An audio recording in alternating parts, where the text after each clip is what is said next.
You are listening to Gone But Never Forgotten. Our topics can include, but are not limited to, murder, sexual assault, graphic and gruesome details, and more. These topics are adult in nature and are not meant for everyone. Listener discretion is advised. I think that most people can have empathy with someone that says, "Woe is me," on some level. I think that most people can understand growing up and feeling as though life was unfair or that life was depressing. Those are generally pretty common feelings, especially when we are children growing up and we see other people who perhaps have things that we don't have or a life that we don't have.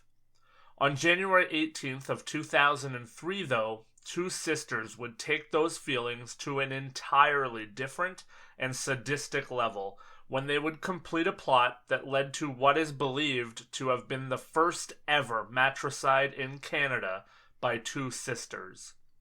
The names in this case are fictional because names are protected under the Youth Criminal Justice Act, but the story is very real. The worst part of the murder that we're about to discuss is that everything was premeditated and the two sisters almost got away with it. Hello, and welcome to episode 55 of Gone But Never Forgotten, The Bathtub Girls.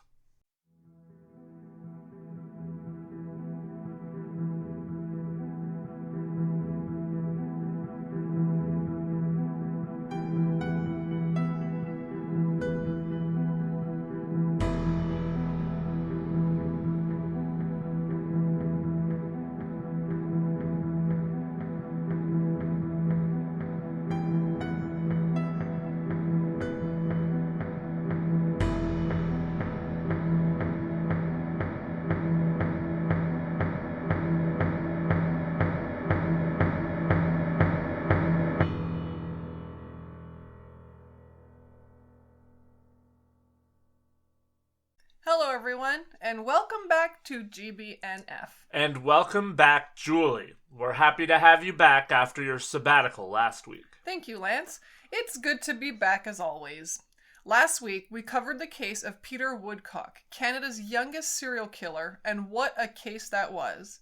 As Lance covered, there was a lot of emotion surrounding that case. Small children whose lives were taken and ruined, a man who perhaps science was not ready for yet, and just a lot of awfulness. Yep, and this week we're going to cover children on the other side of the crime. This week we are delving into a case, the only known case in Canada, of two sisters committing matricide. This one is certainly an interesting one. Let's get right into it, shall we?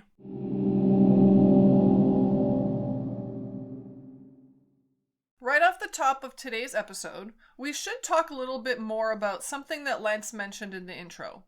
The names of the mother and daughters, and for that matter, most of the people in this case, have been changed to protect everyone involved. In Canada, we have what is known as the Youth Criminal Justice Act. The Youth Criminal Justice Act came into effect in Canada on April 1st, 2003, and replaced the Young Offenders Act. The Youth Criminal Justice Act will come into play in this case today in two main areas. The first area is in terms of what Julie said. The act was created in large part to give some measure of protection to offenders under the age of 18. The names in this case are aliases that were created by Bob Mitchell, the author of The Class Project, How to Kill a Mother, the true story of Canada's infamous Bathtub Girls. The second way that the act comes into play in this case was in the sentencing of the guilty parties, but we'll get to all of that a little later.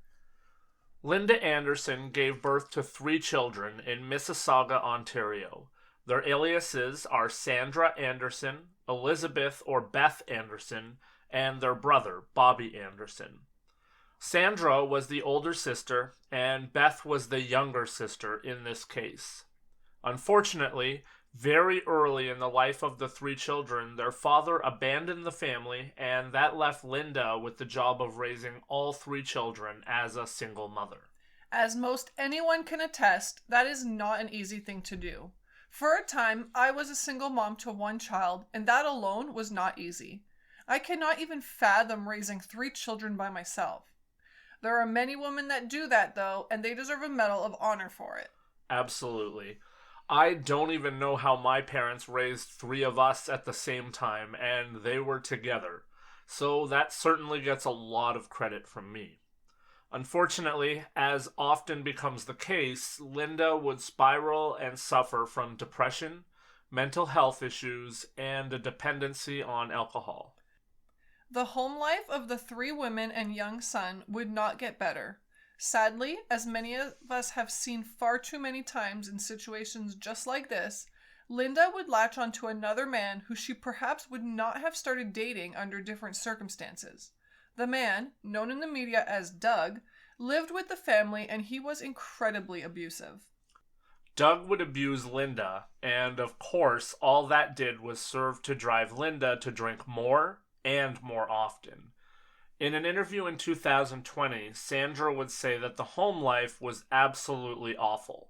She said that the children believed that things like family dinner and even dinner itself was not to be an everyday occurrence, and that dinner was only served on special occasions.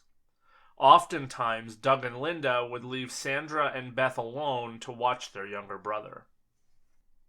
Sandra would also go on to explain after her arrest and more in the interview that she was the victim of sexual assault at the hands of someone that was close with the family. She even said that she told a priest at summer Bible camp about the fact that she was being molested when she was 12 years old. The priest told Sandra to confront her alleged abuser and tell him that he needed to stop what he was doing or she was going to tell her mother. Sandra did this, and the alleged abuser wasn't afraid and did not stop. Stories like that make me sick. One of the recurring themes on this podcast is obviously that people that do bad things have a tendency to have things in their past that help to make them into the monsters that they later become. It always lends to some reflection and wonder. As always, I will say that doesn't excuse the actions that we are going to talk about later, but it still makes one feel some sadness and understand a little bit about how we got to where we did. It makes me sick when we hear about lawyers and doctors and priests and people of that nature who had a chance to take a stand and perhaps help someone, but didn't. Of course, one has to realize that I said the word alleged a few times there. Nobody truly knows for sure what did or did not happen, as that is one person's narrative and nothing was ever proved.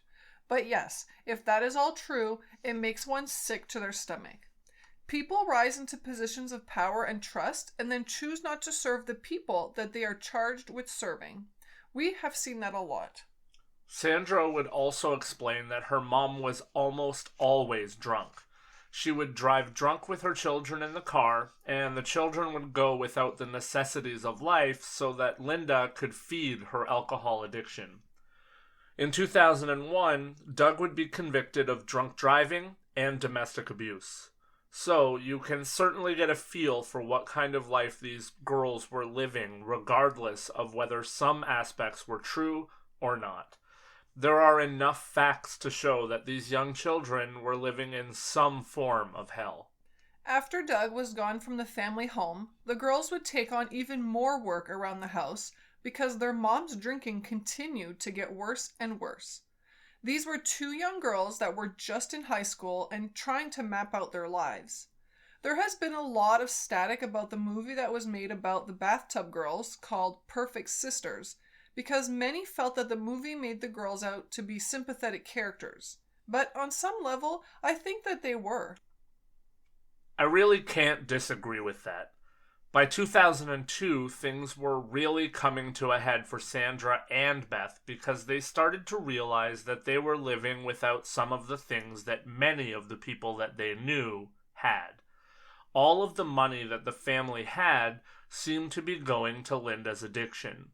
The girls started to have the belief that they needed to have things like a swimming pool and better clothes so that they would be more popular.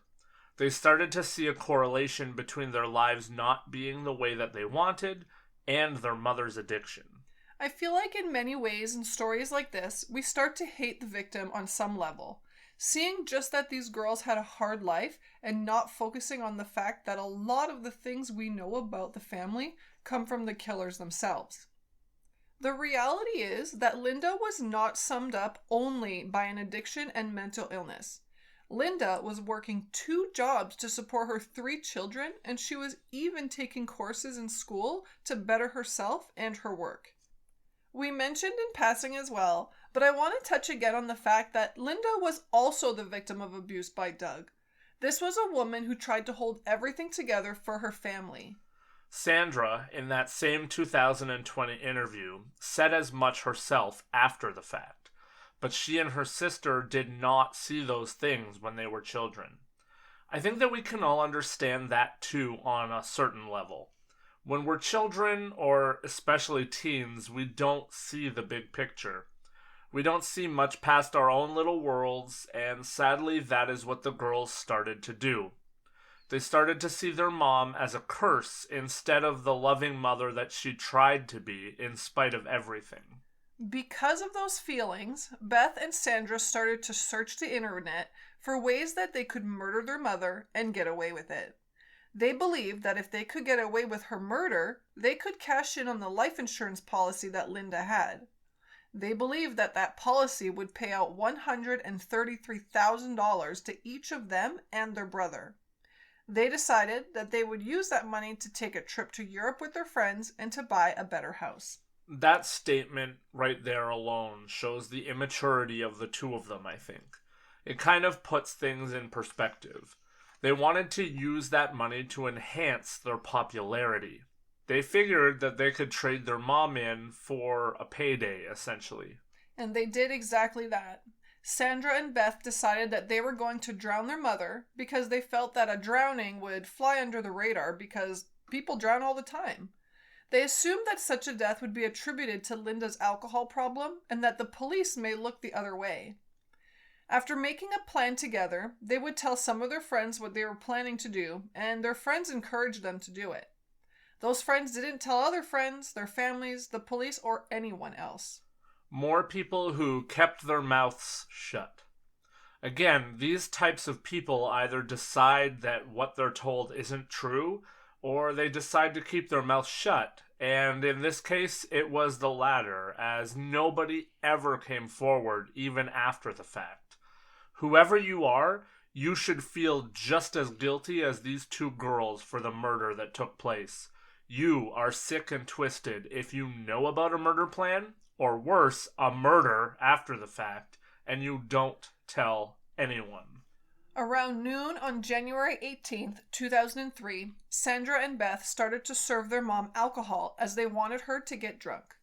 Linda was an X-ray technician who was unemployed at the time. The girls would also give Linda 6 Tylenol 3 tablets that contained codeine to ensure that her heart slowed down. They believed that combined with the alcohol, would ensure that Linda could not fight back. The intention, of course, was to make the drowning look like an accident. Sandra and Beth would then take Linda into the bathroom where they had filled the tub. Linda was very drunk, and she had a hard time even getting into the tub. To make things worse, the girls clearly tried to make their mom feel like they were doing something nice for her. After they put gloves on, they started to give her a massage in the tub. After doing that for a short while, Sandra would tell her mom to lie on her stomach so that the girls could scrub her back. When Linda obliged, Sandra immediately shoved Linda's head down into the bathwater and did not let go.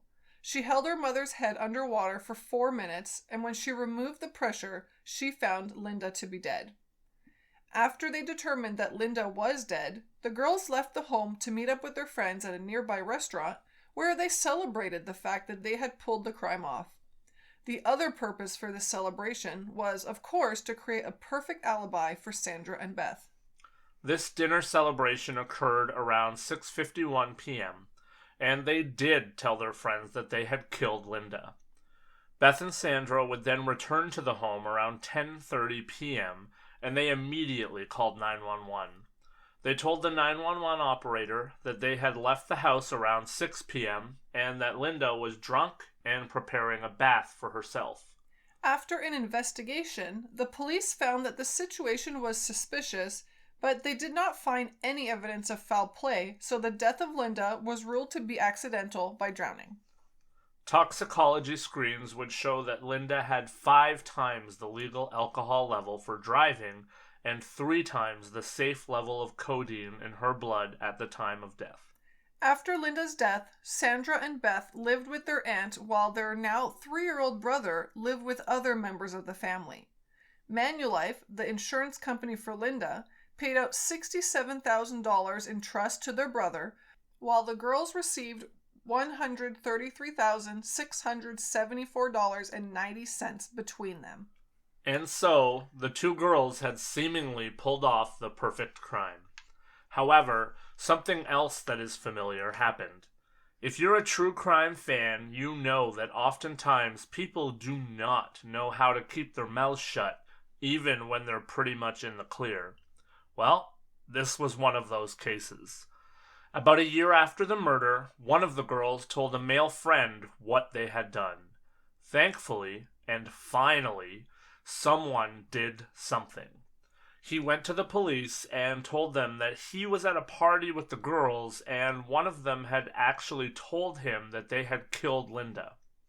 The police would gear up a car so that it could record audio and video, and they gave it to this friend. He would talk with the girls about the details of the murder for about a month, and that would lead to the arrest of Sandra and Beth. The girls would be arrested on January 21st, 2004, almost exactly 1 year after the murder of Linda, and they were placed in separate correctional centers.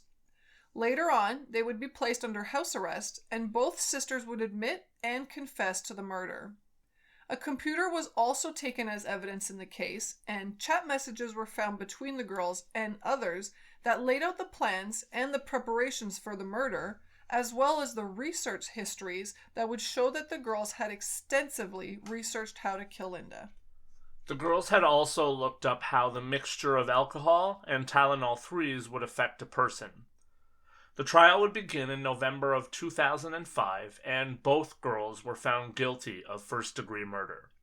Sentencing would take place in June of 2006, and the girls were sentenced to 10 years for first-degree murder, as it was obvious that the murder was premeditated. That was the maximum sentence that could be doled out to the girls, as they were tried as juveniles and not as adults. If Sandra and Beth were tried as adults, that verdict would have carried with a mandatory life sentence.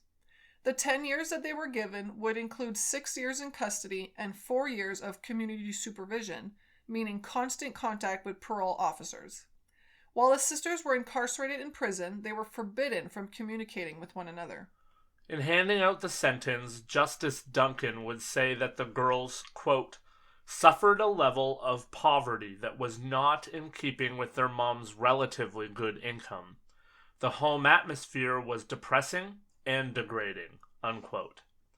Duncan would also say that the girls recognized that their mom wasn't there for them, but didn't recognize that she was working double shifts to provide what little that they had for them. He said that, quote, they saw her as a passed-out drunk, not an exhausted mother trying to cope and taking comfort in alcohol, unquote. The prosecution wanted to collect the insurance money that the girls had received, as it was a product of a crime. They wanted to turn that money over to the younger brother. It's unclear what happened with the money, but in 2006, all that was left of the payout to the sisters was about $46,500. As we have talked about in the past, the goal of youth sentences in situations like this is to rehabilitate criminals and to grant the convicted a second chance at life on the outside. We have talked about this many different times, most notably in the case of Jasmine Richardson. I've long said that I'm a believer in this practice. I don't know if there are statistics that prove that this is successful or not, and have never been able to find anything like that. But I do believe that there are cases where this is deserved. I will state that I believe that this is one of those cases, and I do expect to catch a little bit of flack for that stance, like I usually do.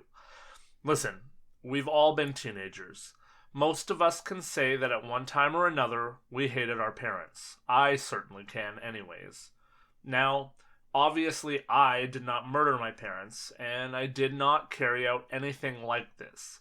But I think that when we are young, and yes, to me, 15 and 16 years of age is still young, we're capable of making mistakes that are small and mistakes that are monumental.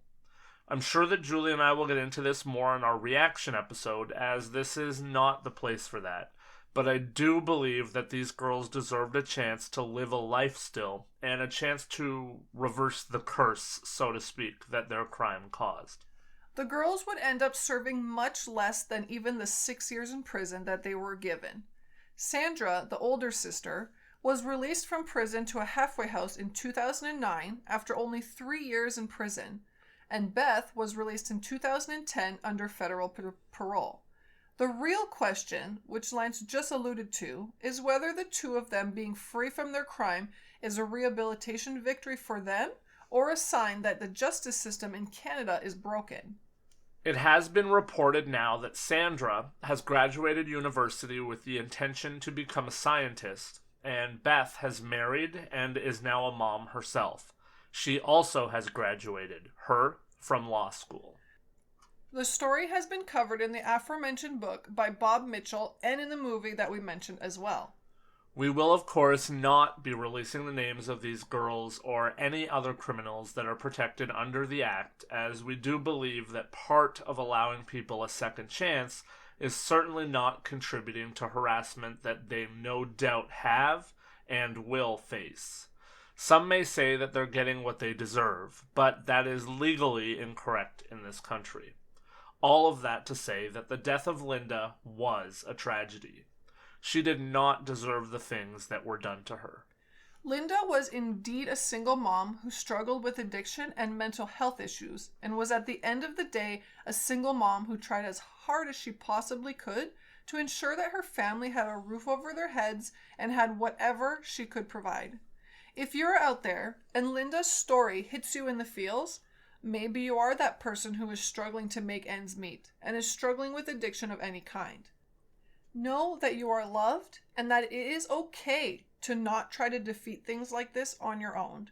If you are an adult, please call to talk to a mental health professional one-on-one at 1-866-585-0445 or text wellness to 741-741. You can also call Talk Suicide Canada at 1-833-456-4566, and that support is available 24 hours a day. If you are a young adult who perhaps feels like you are in a situation like Sandra and Beth were, where you are running out of options or are the victim of abuse of any kind, first of all, call the police or call Children's Aid. You can also call Kids Help Phone at 1-800-668-6868 or text CONNECT to 686868. Even though it's called Kids Help Phone, this service is available to all Canadians between the ages of 5 and 29 who need confidential and anonymous care. As a youth, you can talk to a mental health professional at 1-866-585-0445 or text wellness to 686868. It is important to know that you are never alone and that there are always so many ways that you can reach out for help. It can be incredibly scary to pick up a phone and ask for help of any kind. This certainly is not strictly for situations like the one that we talked about today. We live in a world where we tend to think that we need to suffer in silence, or where we think that we are the only ones that are going through what we're going through. Know that that is not the truth. You are not and do not have to ever be alone. People care. People love you. People are available and willing to help. All you need to do is reach out for that help. And that is where we will leave this episode. As always, you can join us over on Patreon for our reaction video. I can already tell that Lance is raring to go on this one. To watch each and every one of our reaction videos, you simply need to sign up on any level as a patron to Gone But Never Forgotten at patreon.com/GBNF podcast. The tiers start at less than a cup of coffee per month, and every patron we get is greatly appreciated and given so many great perks. So, if you love the show, come check us out on Patreon. And we will see you back here next week, right here wherever you are listening, for another episode of Gone But Never Forgotten. Thank you for listening, and be better.